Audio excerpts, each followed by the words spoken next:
I'm working in the New Perspectives Microsoft Access 2010 textbook. I'm on page AC79 in Tutorial 2, and I'm being asked to create a table by importing an existing table structure. So I'm going to create the customer table by importing the structure of a table that is located in another database. So I'm going to go ahead and to maximize my screen size here, close my navigation pane, and I have clicked External Data, and I'm going to click Access. What this will do by clicking Access is it will make sure that file type that I'm looking for is a database. I'll browse out to where my data is stored. We've been asked to get this table from the Sarah database, so I'll click Sarah to select it. I'll click Open, and I'm going to import tables, queries, forms. I'm not going to link to this data. We will look at linking to external tables and data and worksheets in the second half of the book. We're not going to go there now. I'll click OK, and it's going to open up the Import Objects dialog box, and it's going to show me the objects that are available for import in this particular database. I have one table, no queries, forms, reports, macros, modules. Now there is a dotted box around customer, and you may think that the customer table has been selected, but it's not. It's not selected until you click it. You need to click it. You see it looks different. Now it turns a different color. In the textbook, they've asked us to open the options, and we're going to import definition only. Now, if you mess up in this, it's really not going to cause a problem in this particular case because there is no existing data. And even if you did mess up and import existing data, you could always go into Datasheet View and simply select and delete that data. But following the example in the book, we'll choose definition only, choose OK, and we don't need to save the import steps unless this would be something that we would do on a regular basis. And normally when you import a table, you only need the table once. It's the data that you would import on a regular basis where you'd want to save the steps. I'll click Close on this, open my navigation bar. My customer table is in here.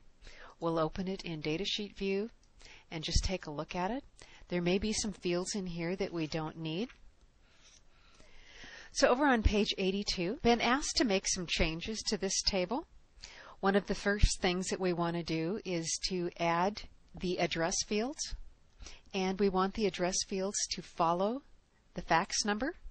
So I'm going to click inside the fax number. It'd be the first row following or under the fax number field, and select my Table Tools fields, and I'm going to look for the More fields, and down at the bottom with the Quick Start, I should find the address Quick Start. When I click on it, it's going to add the address, city, state, province, postal code, country, region. Now I'm going to want to make some changes to this. I'll start by just simply right-clicking on country, region, and deleting that field. Your book has you do that a different way on page 83. Now we're going to move over to Design View, and I can do that by clicking the View button in the upper left-hand corner. It's a toggle. It will toggle you between the two most commonly used views.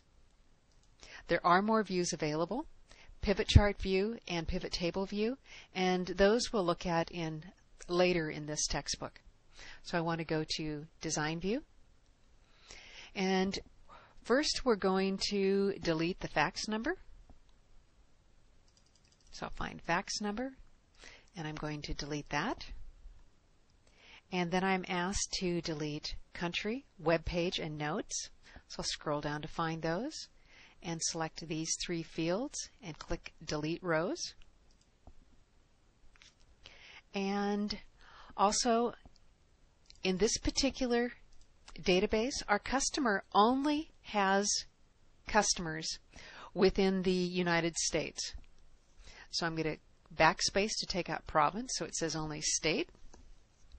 And then in the zip postal, I'm going to take out the whole thing because I've been asked to change it to zip, capital Z, lowercase I, lowercase p. Access is not case sensitive unless you tell it to be. But other databases, should we decide to scale this database in some future time, they are case sensitive. And so zip, all caps, would be different than zip in lowercase. Oops, I get that correct. In lowercase. And I also notice here that I have email, and there is no hyphen between the E and the mail. That's the way you want it.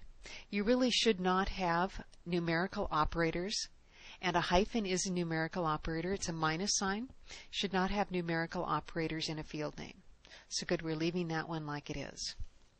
As we go through the rest of this chapter, on bottom of page 85 over to 86, 87, and 88, we're making some changes to the field properties, adding descriptions, adding captions.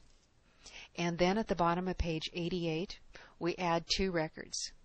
You can do those changes on your own, and in the next segment, be looking at adding data to a table by importing a text file. However, when we get to that next segment, all of the changes on pages 84 through 88 will have been completed.